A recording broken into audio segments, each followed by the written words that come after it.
সদ্য বিদায়ী বছরের বেশিরভাগ সময়ই অস্থিতিশীল ছিল ডিমের বাজার। ডজন প্রতি ডিমের দাম উঠে গিয়েছিল 180 টাকায়। দাম বেঁধে দেওয়ার পরও নিয়ন্ত্রণে আসেনি বাজার। তবে নভেম্বরে 18 কোটি ডিম আমদানির অনুমতি দেওয়া হলে বাজার কিছুটা স্থিতিশীল হয়। তবে নতুন বছরের শুরুতেই আবারও ডজনে 5 টাকা বেড়েছে ডিমের দাম, বেড়েছে ব্রয়লার মুরগির দামও। মুরগির বাজার এখন কিছুদিন আগে কম ছিল, আবার ইদানিং বাইরে গেছে।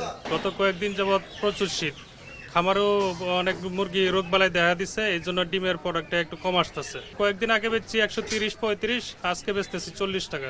আগে তো অনেক বাড়তি এই সপ্তাহে, গত সপ্তাহে চেয়ে অনেক বেশি। ওরা যেভাবে চালাবে আমাদের ওইভাবে চলতে হবে। শনিবার ডিআরইউতে আয়োজিত সংবাদ সম্মেলনে বাংলাদেশ পোল্ট্রি অ্যাসোসিয়েশন বিপি এর সভাপতি সুমন হাওলাদার জানান, খামারিদের হাতে ডিম মুরগির নিয়ন্ত্রণ না থাকায় সিন্ডিকেট ভাঙা যাচ্ছে না। সরকারের নীতি নির্ধারণী বৈঠকে প্রান্তিক খামারিদের রাখার আহ্বান জানান। প্রান্তিক খামারিদের স্বার্থ চিন্তা না করে সরকার হস্তক্ষেপ করে দাম নির্ধারণ করে দেয়, কিন্তু বাজারে বড় বড় রাঘব বোয়াল সিন্ডিকেটের কারণে সরকার নির্ধারিত দামকে সরকার চাইলেও বাস্তবায়ন করতে পারে না।